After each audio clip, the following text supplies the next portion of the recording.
5 सीटें कांग्रेस की आ गई जी।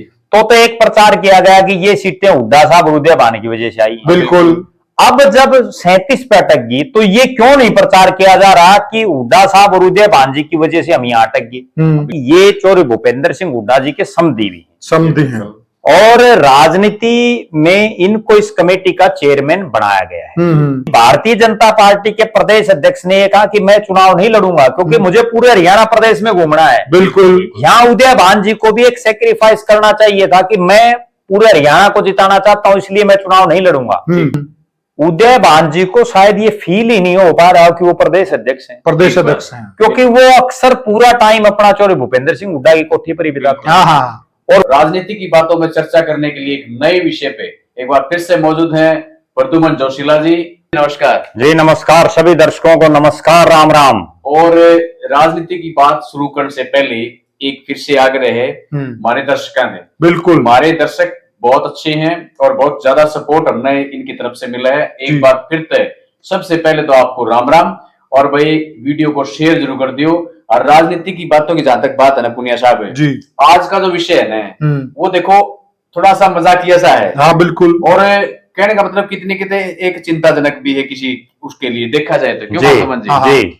मैं जो बात कर रहा हूँ आज वो ये है कि कांग्रेस पार्टी ने हरियाणा में जो हार हुई है उसके पीछे हरियाणा के अंदर पार्टी के प्रदेशाध्यक्ष उदय भान जी ने एक कमेटी बनाई है। और उस कमेटी के अंदर खास बात ये है जो कि थोड़ा सा कहीं ना कहीं कैसे कहें आशी का पात्र भी बन रहे हो जी, वो इसलिए है कि उसके अंदर 2 व्यक्तियों को छोड़ करके बाकी सारे जितने भी कमेटी में शामिल है ना वो सब के सब हारे हुए कैंडिडेट हैं। बिल्कुल। यानी कि बात यही है प्रद्युमन जी जो खुद अपनी कॉन्स्टिट्यूएंसी से हारे बैठा है उसको चेयरमैन का पद और जो दूसरे लोग हैं वो भी इस कमेटी के अंदर शामिल हैं। अब वो पता लगाएंगे कि प्रदेश में कांग्रेस का हार का कारण मेन कौन सा रहा है, क्या रहे हैं। बिल्कुल। इसमें अपनी अपनी राय दो। प्रद्युमन जी सबसे पहले आप बोलो जी। इसमें एक चीज जोड़ सकते हैं यानी कि चोर को ही यह जिम्मेदारी दी गई है कि आप चोरी के सामान की लिस्ट बनाएं। इसी प्रकार की बात हो गई ना ये। ठीक बात है। यानी कि वो कह रहा ना बिल्ली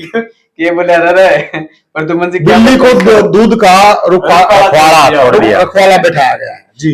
देखो ये जो कमेटी बनाई है जी इसमें 8 नेताओं को शामिल किया गया है जी, जिसमें हरियाणा प्रदेश कांग्रेस के जो अध्यक्ष हैं चौधरी उदय भान जी, उन्होंने जो इसका कमेटी का चेयरमैन बनाया है वो बनाया है करण सिंह दलाल जी को जो पूर्व मंत्री हैं पलवल से और एक बहुत ही राजनीति में जो नौसिखिया हैं जिनको अभी मंत्री भी बनाया गया है उनके मुकाबले वो चुनाव हार गए। उस चुनाव हारने से भी बड़ी गंभीर बात मैं आपको बताऊं दर्शकों को वो ये है कि जब फरीदाबाद लोकसभा क्षेत्र से टिकट बांटी गई तो ये वही करण सिंह दलाल हैं जिन्होंने वहां एक मीटिंग बुलाई और फार्म भरने पर्चा कर जो चुनाव लड़ने इस तरह का एक ड्रामा किया। बिल्कुल ड्रामा ऐसा था और फरीदाबाद में बाहर का व्यक्ति चुनाव लड़के तो दिखाए पूरा तक की बात थी। पूरा उन्होंने जो इस तरह से सिस्टम किया। और दूसरी बड़ी बात यह है कि ये चौधरी भूपेंद्र सिंह हुड्डा जी के समधी भी हैं और राजनीति में इनको इस कमेटी का चेयरमैन बनाया गया है।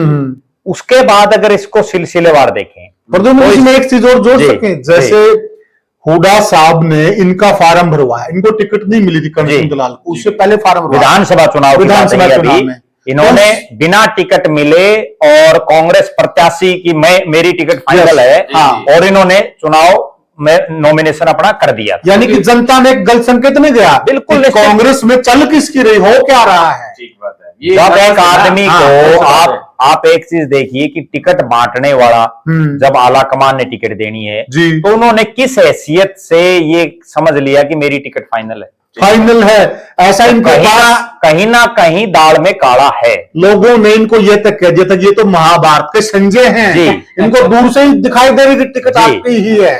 उसके बाद जो ये कमेटी बनाई है जी इसमें कन्वीनर के तौर पर केसी भाटिया हैं जो लीगल सेल के प्रदेश के अध्यक्ष हैं जी और इन्होंने नहीं चुनाव लड़ा तो इनको इसका कन्वीनर बनाया गया। उसके बाद इस कमेटी में आफ्ताब अहमद हैं जो इकलौते इस कमेटी में ऐसे हैं जो चुनाव जीत करके आए और आफ्ताब अहमद जी को इसमें सदस्य बनाया गया है। बिल्कुल। इसके बाद इसमें वीरेंद्र राठौड़ हैं जो गरौंडा से लगातार चुनाव हारते जा रहे हैं, कई चुनाव हार लिए जी। और वैसे वो राष्ट्रीय स्तर पर बड़े कांग्रेस के पदाधिकारी हैं, उनको इस कमेटी में बनाया गया है। इसके बाद जयवीर सिंह वाल्मीकि हैं, जो खरखोदा से चुनाव हार गए और वो पिछली बार भी चुनाव हार जाते। पिछली बार जो है, जो पवन खरखोदा है, उनको बीजेपी ने, मतलब उनको टिकट नहीं मिल पाई, वो जेजेपी से चुनाव लड़े। अगर वो किसी राष्ट्रीय पार्टी से लड़ते तो वो पिछली बार भी इनको हरा देते। बिल्कुल। उसके बाद विजय प्रताप सिंह हैं, जो खुद चुनाव हार गए, और विजय प्रताप सिंह के बाद वीरेंद्र बुल्ले शाह हैं, जो पानीपत शहरी से चुनाव हार गए, पिछली बार भी हार गए थे।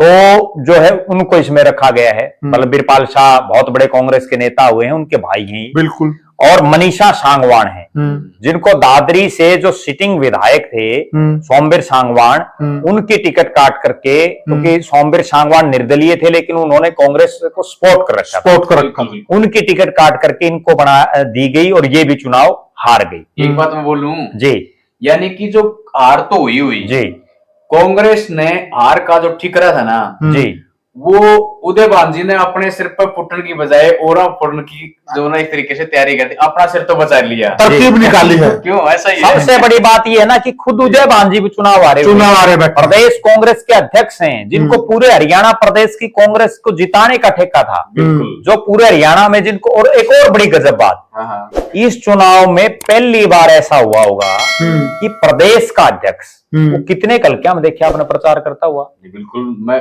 कितनी गंभीर बात है जिस पर कोई चिंतन नहीं कर रहा। बिल्कुल। वो तो खुद अपने चुनाव में फंसे हुए थे। बिल्कुल। जबकि दूसरी तरफ आप देखिए कि भारतीय जनता पार्टी का जो ये होता है बीजेपी और कांग्रेस के कल्चर का फर्क, कि भारतीय जनता पार्टी के प्रदेश अध्यक्ष ने ये कहा कि मैं चुनाव नहीं लड़ूंगा क्योंकि मुझे पूरे हरियाणा प्रदेश में घूमना है। बिल्कुल। यहाँ उदयभान जी को भी एक सेक्रीफाइस करना चाहिए था कि मैं पूरे हरियाणा को जिताना चाहता हूं, इसलिए मैं चुनाव नहीं लड़ूंगा। और जो कि प्रद्युमन भाई जो रिपोर्ट मिल रही थी वहां से, जी, कल ये रिपोर्ट मिल रही थी कि उदयभान जी वहां से हारने वाले हैं। वो पिछला चुनाव भी हारे थे। तो उदयभान जी जिस ढंग की राजनीति कर रहे हैं, प्रदेश, आप आज एक हल्के के नुमाइंदे नहीं है, आप पार्टी के प्रदेश अध्यक्ष हैं। आपको प्रदेश, और बल्कि मैं तो एक बड़ी गंभीर बात बताऊं और इससे दर्शक भी इत्तेफाक रखेंगे, उदयभान जी को शायद ये फील ही नहीं हो पा रहा कि वो प्रदेश अध्यक्ष हैं। क्योंकि वो अक्सर पूरा टाइम अपना चौधरी भूपेंद्र सिंह हुड्डा की कोठी पर ही बिताते हैं, और वो जैसे चौधरी भूपेंद्र सिंह हुड्डा कहते हैं वैसे ही करते हैं। और प्रदेश अध्यक्ष वाला जो एक ओरा होता है, प्रदेश अध्यक्ष इनसे पहले के जो अध्यक्ष रहे, आप ये चीज देखिए, कुमारी शैलजा रही, वो पूरे हरियाणा प्रदेश में घूमी, अशोक तंवर रहे, वो पूरे हरियाणा प्रदेश में घूमे। जबकि उदयभान जी का अगर टोटल टूर प्रोग्राम आप निकाल के देखें, भूपेंद्र सिंह हुड्डा और दीपेंद्र सिंह हुड्डा के साथ को छोड़ दें कि जहां हुड्डा साहब गए हों वहां उनके साथ चले गए, वो एक अलग बात है। उसके अलावा उदयभान जी ने कितने विधानसभा क्षेत्रों का दौरा किया, कहां उन्होंने पर्सनल अपनी जनसभाएं की। वो अगर उनका खुद का चार्ट आप देखेंगे, जो उनका टूर प्रोग्राम आता है, तो आपको अंदाजा लग जाएगा वो तो नेता कितने सक्रिय उदयभान जी रहे। बिल्कुल बिल्कुल। तो उसमें डांडा साहब, अगर प्रद्युमन भाई जी, अगर उदयभान जी बड़ा दिल दिखाते जी, और वो यह बोलते मोहनलाल बरौली की तरह कि मैं चुनाव नहीं लड़ूंगा जी, वहां से आप किसी और को उतार दीजिए, तो इनका कद अपने आप में बड़ा हो जाता, पूरे प्रदेश को समय दे पाते। जी साहब, ये तो आपने बहुत बड़ी बात कह दी। इस तो बड़ी बात और बता दूं, यानी कि अगर ये अपना वो कह सकते, थोड़ा इसे देख देना कि वे चुनाव तो हार ही लिए थे। अगर ये अपना उसको नैतिकता की जिम्मेदारी समझते, एक पार्टी अध्यक्ष होने के नाते आप चुनाव हार रहे हैं, पार्टी हार रही है, आप कम से कम ये मुंह से वैसे ही कह देते मैं पार्टी पद से इस्तीफा दे रहा हूँ, किसी और को ये जिम्मेदारी दे दो। वो भी नहीं, हार की जिम्मेदारी तक नहीं ले रहे, चिपट कर बैठे हैं। और निश्चित रूप से आप एक बात बताओ, जब 5 सीटें कांग्रेस की आ गई जी, तो एक प्रचार किया गया कि ये सीटें हुड्डा साहब और उदयभान की वजह से आई। बिल्कुल। अब जब 37 पे अटक गई, तो ये क्यों नहीं प्रचार किया जा रहा कि हुड्डा साहब और उदयभान जी की वजह से हम यहाँ अटक गए। बिल्कुल। अगर एक सोने पर सुहागे की बात मैं बताऊं आपको, अगर कांग्रेस ये कर देती, कुमारी शैलजा जी बार बार एक बयान दे रही थी कि मेरा मन है विधानसभा चुनाव लड़ने का जी, और वो पिछले 1-1.5 साल से कह रही थी जी, उदय भान जी को बड़ा दिल दिखाते हुए ये कहना चाहिए था कि मैं तो चुनाव लड़ूंगा नहीं, मैं प्रदेश का अध्यक्ष हूं, और बहन जी आप मेरी होटल से चुनाव लड़ो। ठीक बात है। कितना बड़ा मैसेज आता बिल्कुल हरियाणा नहीं देश की राजनीति में कि कांग्रेस के प्रदेश अध्यक्ष ने अपनी सीट पर कुमारी शैलजा को जो है भेज दिया, और वो फिर होता क्या वो सुनो।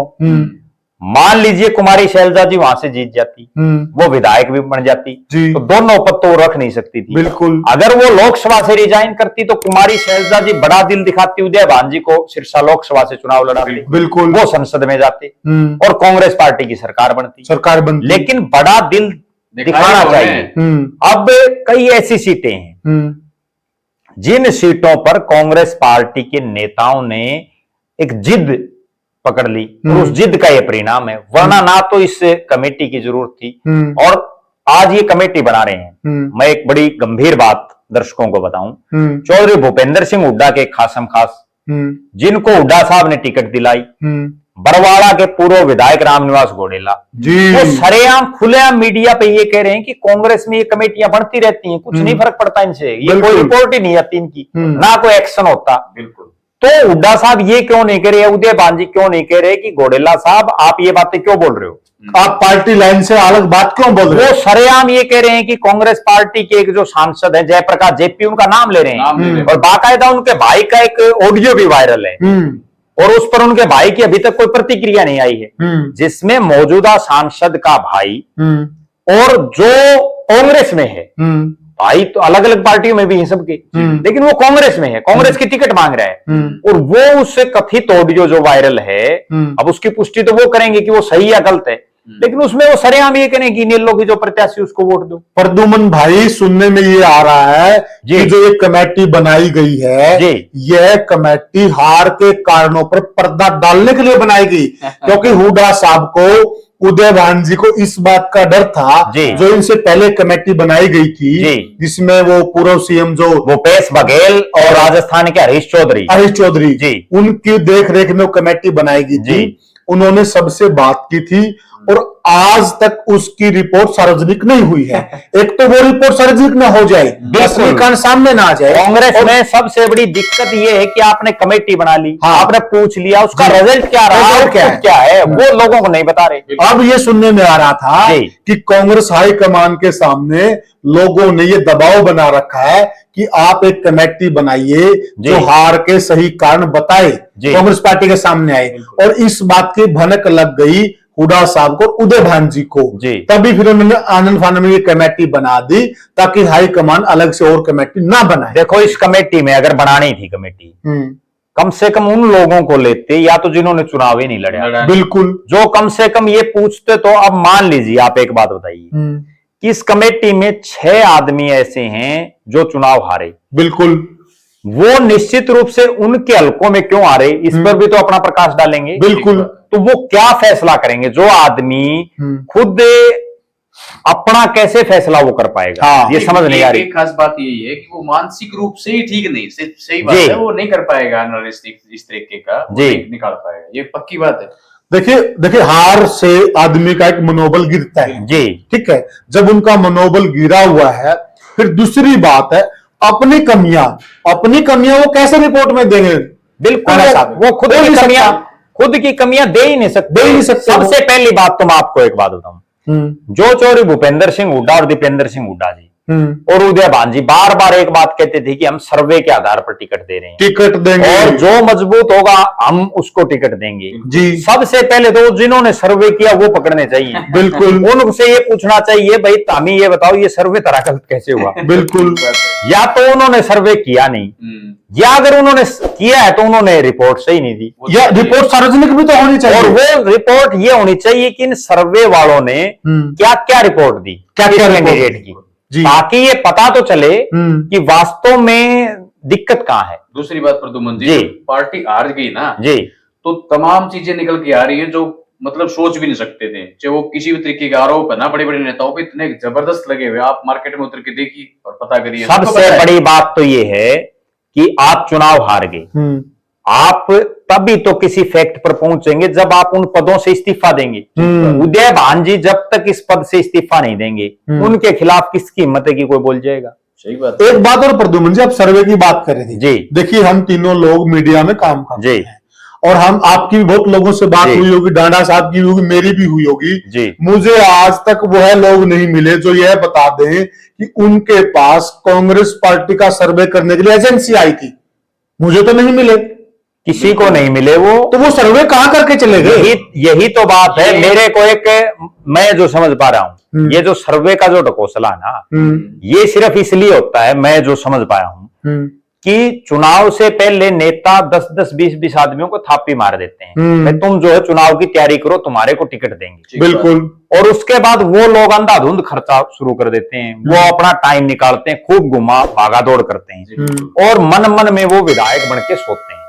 उसके बाद होता क्या है कि चुनाव में टिकट तो एक को मिलनी है, जब फिर वो टिकटों के जब दिन आते हैं तो वो उस नेता के पास जाते हैं, तो नेताजी ये कहते हैं भाई मैं सर्वे, सब पार्टियों में, ये एक में नहीं, सब पार्टी में बता रहा हूं, भाई मैं सर्वे कराऊंगा, अगर सर्वे में तेरा नाम टॉप होगा तो तेरे को टिकट देंगे। उसके बाद फिर क्या होता है कि वो टिकट एक को देनी है, फिर जिसको टिकट नहीं मिलती उसको ये कह दिया जाता है भाई तेरा सर्वे में नाम नहीं आया। जबकि इतने साल से हम पत्रकारिता कर रहे हैं या इतने साल से हम सामाजिक जीवन में हैं, मान लीजिए वो सर्वे वाला कहीं भूला भटका आ भी गया, वो कितने आदमियों से सर्वे करेगा? नहीं हुआ। दूसरी बात, उसको ये पता ही नहीं, मान लो कहीं कोई, अब हिसार लोकसभा की बात है, अपने से ज्यादा कोई बता सकता है क्या? भाई हम तो दिन रात लोगों में रहते हैं। हाँ बिल्कुल। यहाँ अगर कोई मान लिए बिहार का कोई आदमी आ गया सर्वे के लिए, या कोई गुजरात का कोई आदमी आ गया, उसको इस चीज का थोड़ी सही मालूम है बिल्कुल कि धरातल पर क्या है। उसको यह भी नहीं पता होगा प्रद्युमन भाई कि सैंपल उठाना कहां से है। जी, निश्चित रूप से इसी चक्कर में ये, और अगर उनको पता है, अगर वो वास्तव में सर्वे सही कर रहे हैं, तो फिर ये हार क्यों हुई? हार क्यों हुई? अगर आपने सर्वे के आधार पर टिकटें दी, सारे काम आपने ठीक किए, कई कई सीटें तो ऐसी हैं बुरी हार हुई है, बुरी हार हुई है, और जितनी सीटें हार गई। यानी कि पहले सवाल तो यही है कि वो सर्वे करने वाला था कौन? अच्छा, फिर एक बड़ी गजब बात बताता हूं, और मैं बड़े दावे के साथ ये बात कहता हूं। बाडडा विधानसभा से सोमवीर सिंह शोराण को टिकट दी कांग्रेस पार्टी ने, और मुझे तो ये आज तक ये समझ में नहीं आया कि सोमवीर शोराण ने वहां कभी टिकट मांगी ही नहीं, वो कभी गए ही नहीं। वो तो लुहारू से तैयारी कर रहे थे, तो उसका जो है सर्वे में नाम कहां से आ गया? कहां से आ गया? उनको टिकट कैसे दे दी गई? दूसरी बड़ी बात, जो लोग नए आ जाते हैं पार्टी में एन पहले चुनाव से, उनको भी टिकटें मिलती हैं, उनका कैसे सर्वे में नाम आ गया? जब वो आपकी पार्टी में ही नहीं थे, तो उसका सर्वे में नाम कैसे आ गया? अब उसका उदाहरण देता हूं आपको। अब ब्रिजेंद्र सिंह है, ब्रिजेंद्र सिंह चुनाव से एन पहले बीजेपी छोड़ के, लोकसभा चुनाव की मैं बात कर रहा हूं, और वो कांग्रेस में आ गए। बिल्कुल। उनका आपका सर्वे में नाम कैसे दे दोगे आप? बिल्कुल।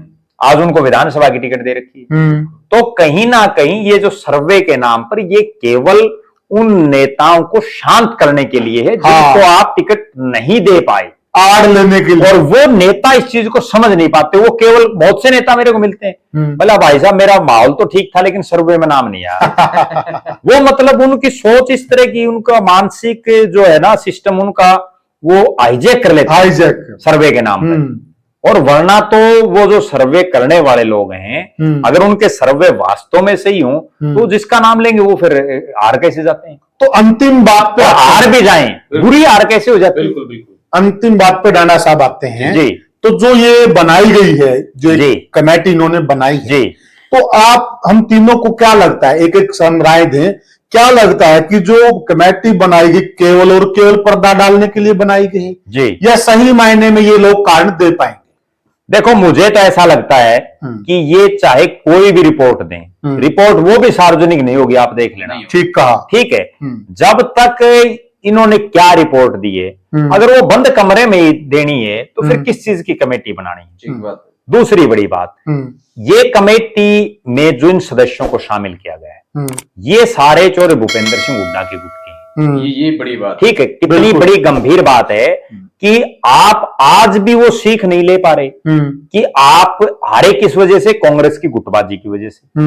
वो कांग्रेस की गुटबाजी आप आज भी दर्शा रहे हैं। आपने इसमें जो 4 कार्यकारी प्रदेश अध्यक्ष बनाए हुए हैं उदय भान जी ने, जिनमें से एक तो बीजेपी ज्वाइन कर गई, श्रुति चौधरी, 3 जो बचे हुए थे उनमें से आपने क्यों नहीं किसी को लिया? आपने क्या इसमें कांग्रेस के जो 2 और सीनियर नेता हैं, कुमारी शैलजा और रणदीप सिंह सुरजेवाला, उनकी कोई राय ली या नहीं ली? अगर आप अपने हिसाब से ही पार्टी को आपने चलाना है तो फिर आप इस चीज की नैतिक जिम्मेदारी खुद क्यों नहीं लेते? आपको इन कमेटियों का ढकोसला करने की जरूरत ही नहीं है। अगली जो बड़ी बात है, चौधरी उदय भान जी इस चीज को क्यों नहीं एक्सेप्ट कर पा रहे कि मैं हुड्डा साहब के गुट से ही हूं, उनके साथ ही हूं, उसके बावजूद मैं संगठन नहीं बना पाया। जो असली जो बीमारी की जड़ है उसको क्यों नहीं पकड़ पा रहे? और ये जो कमेटी है, ये केवल, मेरा ऐसा मानना है, केवल एक ढकोसला मात्र है, इसके अलावा कुछ नहीं है। और अगली बात, इस कमेटी के पास कौन सी पावर है? ठीक बात। उदय भान जी ये बताएं कि इस पे पावर क्या है, ये क्या करेगी? ठीक बात। मान लीजिए इसके पास जो हारे हुए हैं उन्होंने अपनी बातें रख दी, उसके बाद आउटपुट क्या है? ये क्या फैसला सुना सकती है? सबक नहीं ले रही प्रद्युमन जी, कहने का मतलब यही है। कांग्रेस वहीं, फिर वही जो डाक के 3 पात होते हैं वहीं है और वहीं खड़ी है। इसमें मुझे ये लगता है डाड़ा साहब कि हरियाणा में कहावत है जी कि अंधा कोतवाल और बहरा दीवान जी, यानी कि अंधा कोतवाल किसको पकड़ेगा? जी, अंधा बांट रेवड़ी अपने अपने अंधे। हाँ बिल्कुल, नहीं, मान लिया अंधा कोतवाल, जो पुलिस वाला अगर वो अंधा हो जी, उसको मुजरिम पकड़ना हो, किसको पकड़ेगा समझ लीजिए। और अगर उसने पकड़ भी लिया तो वो सजा सुनाने के लिए दीवान, यानी दीवान होता है जज, वो बहरा है, वो बहरा है। हाँ, तो वो क्या, तो ये कमेटी मेरे हिसाब से उसी प्रकार की कमेटी है कि अंधा कोतवाल और बहरा दीवान। बिल्कुल, जैसे कि प्रद्युमन जी ने कहा भाई ये गुट, एक ही गुट के सारे हैं। हाँ। तो ये वही बात है, कहावत वाली भाई। बिल्कुल, अंधा बांट रेवड़ी अपने अंधे। बिल्कुल। तो आज की वीडियो में सिर्फ यही कहना था कि जो चर्चा का विषय था, और वाकई में है भी, बिल्कुल, तो कांग्रेस के कार्यकर्ता हमारे से नाराज ना हो जी, क्योंकि इसमें एक ये राजनीतिक परिचय कह सकते हैं कि एक एनालिसिस है, इसमें हम बातें कर रहे हैं। और ये मुद्दा इसलिए है क्योंकि इसके अंदर जो शामिल करे गए कमेटी में, वो सारे के सारे, अगर 2 व्यक्ति को छोड़ दें तो सारे के सारे खुद कैंडिडेट हारे हुए हैं। बिल्कुल। और ये कहीं ना कहीं एक ठीकरा फोड़ने वाली बात है और अपने सिर को बचाने वाली बात है। बिल्कुल, क्यों प्रद्युमन जी? जी बिल्कुल बिल्कुल, वो बात भी है। और दूसरा, ये जो बनाए गए हैं कम से कम एक सलाह मशवरा करके तो बनाएं। हाँ, ठीक बात है। वरना अगर आपको अपनी अपनी चलानी तो आपने परिणाम देख लिया। कांग्रेस को नुकसान पहले ही हो चुका है, कम से कम अब तो वो सुधर जाए, परंतु लग नहीं रहा है, नहीं लग रहा। और लोगों ने भी अब धीरे धीरे उम्मीदें छोड़ दी हैं कि ये कांग्रेस वाले सुधरेंगे नहीं। अब आप चुनाव से लगा लो जी, एक भी इनकी ऐसी मीटिंग हुई हो जिसमें सारे कार्यकर्ता, जितने भी जो पॉलिटिशियन हैं कांग्रेस की, खास करके बात करें कांग्रेस पार्टी की, एक भी मीटिंग में इकट्ठे बैठे हो? बता दो ना। बिल्कुल सही है आपकी समस्या ही तो यही है कि आप की जरूरत ही नहीं। अब बल्कि होना क्या चाहिए, इनको अपने जो 7-8 जो सीनियर नेता हैं कांग्रेस में, क्योंकि अब 7-8 बचे हैं, बाकी तो सारे जाली अलग अलग पार्टियों में, कम से कम वो तो एक छत्र छाया में बैठ कर, एक जगह बैठ के मंथन करें आखिर कारण क्या है। और एक और गजब बात बताऊं, कारण का इन सबको पता है, सबको पता है, सबको पता है। और अगर इनको पता ही नहीं है, मान लिए उदय भान जी ने एक कमेटी बनाई, एक बड़ी गजब बात मैं दर्शकों को बताऊं, जब उदय भान जी को ये पता ही नहीं क्यों आ रहे, तो फिर वो किस चीज के प्रदेश अध्यक्ष, राजनेता ही नहीं है। और अगर उनको पता है कि इस वजह से आ रहे, तो फिर ये कमेटी का ढकोसला क्यों है? प्रद्युमन भाई, वो जो मरग होता है ना, वो कस्तूरी उसकी नाभि में होती है जी, और उसको खुशबू आती है जी, और उस खुशबू के लिए वो पूरे जंगल में भटकता है जी, जो कि उसको मालूम है कि वो बिल्कुल, ठीक है, बिल्कुल, अब इनको पता है आगा कारण का है, बिल्कुल, परंतु ये जंगल में ढूंढ रहे हैं। जी जी, सही बात आपकी। तो करा समापन जी, ज्यादा लंबा हो जाएगा। बिल्कुल। तो बल्कि दर्शकों से ये कहना आग्रह भी है कि आप अच्छे से कमेंट्स करें और एक पार्टी विशेष पे ना जा करके, बल्कि एक कहना चर्चा का विषय है और आप इसको वाकई में गंभीर मुद्दा है। हाँ, जी, बीजेपी की बात होती है, चाहे इनेलो की बात होती है, चाहे जसपा की बात होती है, किसी की भी हो, बात है, बिल्कुल, क्योंकि कांग्रेस मेन पार्टी थी, यानी कि लीडिंग पार्टी थी और चुनाव के अंदर फाइट में थी और कह सकते हैं जीतने वाली कैंडिडेट। हम इसके बाद एक वीडियो उस चीज पर भी बनाएंगे, हर चीज पर, जो कमेंट करके दर्शक जो बताएंगे कि ये मुद्दा बड़ा गंभीर है और आपको इस चीज पर अपने वक्तव्य रखने चाहिए, हाँ बिल्कुल, तो आप कमेंट के माध्यम से बता सकते हैं। बिल्कुल जी। तो हर आदमी का अपना अपना रोल है। आज की वीडियो में इतना ही, फिर मिलेंगे एक नई वीडियो में एक नए विषय के साथ में। तब तक के लिए भाई कुलदीप पुनिया जी, मैं संजय डांडा जी और प्रद्युमन जोशीला जी आपसे लेते हैं इजाजत। सभी को राम राम।